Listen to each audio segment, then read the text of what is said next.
बिस्मिल्लाहिर्रहमानिर्रहीम। अस्सलाम वालेकुम। दारुल-अरक़म स्कूल जौहर बॉयज़ कैंपस कराची, मज़मून उर्दू, जमात नहम, नज़म बरसात का तमाशा, सफ़ा नंबर 128 था 129, मौलमा सैयदा मुबीन असद। अज़ीज़ तलबा, आपको दारुल-अरक़म स्कूल की जानिब से मज़मून उर्दू की ऑनलाइन क्लास में खुशामदीद।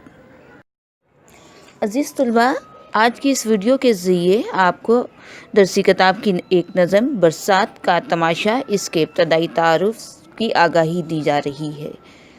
किसी भी नज़म के अशार की तशरीह करते हुए 4 बातों का ख्याल रखना पड़ता है कि जब भी आप उस नज़म के किसी शेर की तशरीह करते हैं तो सबसे पहले नज़म का नाम लिखते हैं, दूसरे नंबर पर शायर का नाम लिखा जाता है, तीसरे नंबर पर शायर का तारुफ़ तहरीर किया जाता है और चौथे नंबर पर नज़म का तारुफ़। ज़ेरे मुताला नज़म का नाम है बरसात का तमाशा और शायर का नाम नज़ीर अकबर आबादी। अज़ीज़ तलबा, आइए नज़ीर अकबर आबादी का तारुफ़ हासिल करते हैं। नज़ीर अकबर आबादी का वलादत का सन है 1735 और वफ़ात का सन है 1830। नज़ीर अकबर आबादी का नाम वली मोहम्मद और तखल्लुस नज़ीर था। नज़ीर अकबर आबादी उर्दू अदब के पहले अवामी शायर हैं। वो उर्दू अदब की आबरू हैं। इनसे उर्दू अदब में एक नए दबस्तान फ़िक्र की बुनियाद पड़ती है। वो हमारे कौमी और तहज़ीबी रंग का सरचश्मा हैं। वो जदीद उर्दू अदब के बानियों में से हैं। आमतौर पर ख्याल किया जाता है कि जदीद शायरी की इब्तदा मोहम्मद हुसैन आज़ाद और अल्ताफ़ हुसैन हाली से हुई, लेकिन नज़ीर अकबर आबादी इनसे बहुत पहले जदीद शायरी का आगाज़ कर चुके थे। उन्होंने बेशुमार ऐसी नज़में कहीं जिनकी बुनियाद पर उर्दू के पहले अवामी शायर कहे जाते हैं, और आज जो ये शायरी हमें नज़र आती है इसकी इब्तदा करने वाले भी नज़ीर अकबर आबादी ही हैं। इसलिए इन्हें जदीद उर्दू शायरी का पेशरो कहा जाता है।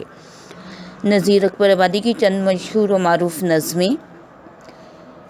नज़ीर की चंद ऐसी नज़ूम जिनसे उन्होंने शोहरत दुआम पाई, उनके नाम ये हैं: मनमोजी, हर हाल में खुशी, बंजारा नामा, आदमी नामा, पिंजरी का आलम, असारे कुदरत, हंसनामा, बरसात की बहारें और ज़ेरे मुताला नज़म बरसात का तमाशा बहुत मशहूर हुई। नज़ीर अकबर आबादी की शायरी की खसूसियात में से एक अहम खसूसियत अवामी शायरी है। नज़ीर अकबर आबादी को अवामी शायर कहा जाता है। इसकी वजह यह है कि उन्होंने अपनी शायरी में अवाम के मसाइल को अवामी ज़ुबान में अदा किया।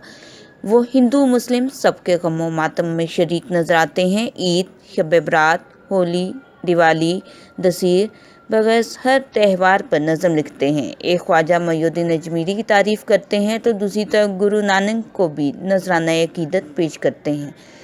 अख्तर अदरिनवी कहते हैं, नज़ीर ने जनता अवाम के सूरज से अपनी ज़िंदगी और शायरी का दिया जलाया है। नज़ीर अकबर आबादी की दूसरी अहम शायरी की खसूसियात में एक अहम खसूसियत मंजर निगारी भी है। नज़ीर को ज़ुबान और बयान पर बड़ी कुदरत हासिल थी। वो मंजर निगारी में बड़ा कमाल रखते हैं। इनका मुताला जुज़ियात बड़ा वसी है। जुज़ियात निगारी में वो बेशक मीर अनीस के हम पल्ला हैं। न्यास फतेहपुरी कहते हैं, नज़ीर के कलाम की खसूसियत इनका मुताला जुज़ियात है। जिस वक्त वो किसी मंजर की तस्वीर खींचता है तो ऐसा मालूम होता है एक एक ज़रे का हिसाब ले रहा है। अक्स कलाम दर्जिल आपके सामने हैं। मुफलिस को कुछ नज़र नहीं रहती आन पर, देता है अपनी जान वो एक एक नान पर। हर आन टूट पड़ता है रोटी के ख्वान पर, जिस तरह कुत्ते लड़ते हैं एक इस्तखान पर, वैसा ही मुफलिसों को लड़ाती है मुफलिसी। अज़ीज़ तलबा, दरसी किताब के सफ़ा नंबर 128 पर नज़ीर अकबर आबादी की एक नज़म बरसात का तमाशा आपके निसाब में शामिल है। आइए इस नज़म को पढ़ने के मकासद का एक दफ़ा जायज़ा लेते हैं। इस नज़म को पढ़ने का मकसद ये है कि आप दुरुस्त लबो लहजे और सही तलफ़्फ़ुज़ से नज़म पढ़ सकें। नंबर 2, साख्त के लिहाज से नज़म की हैयत बता सकें। और नंबर 3, बंद की तारीफ़ कर सकें। ये नज़म बंद की शक्ल में मौजूद है اور ہر بند جو ہے وہ 5 مصروں پر مشتمل ہے، جسے شاعری کی اصناف میں مخمس کہا جاتا ہے۔ مخمس اس نظم کو کہتے ہیں جس کے ہر بند میں 5 مصرے ہوں اور ان 5 مصروں میں سے پہلے 4 مصرے آپس میں ہم قافیہ ہوں گے۔ جیسا کہ آپ جانتے ہیں کہ قافیہ ان چند حروف اور حرکات کے مجموعے کو کہتے ہیں جو اشعار کے آخر میں بار بار لائی جائیں۔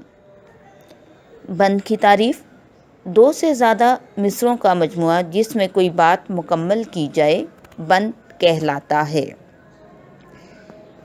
امید ہے عزیز طلباء کہ آپ اس ویڈیو کے ذریعے نظم برسات کا تماشا اور اس کے شاعر کے حوالے سے تعارف حاصل کر چکے ہیں، اور اب آپ ان سب باتوں کو سمجھ میں رکھتے ہوئے آئندہ کے اسباق میں اس نظم کے بند کی تشریحات جو ہیں وہ آپ آسانی کے ساتھ کر سکیں گے۔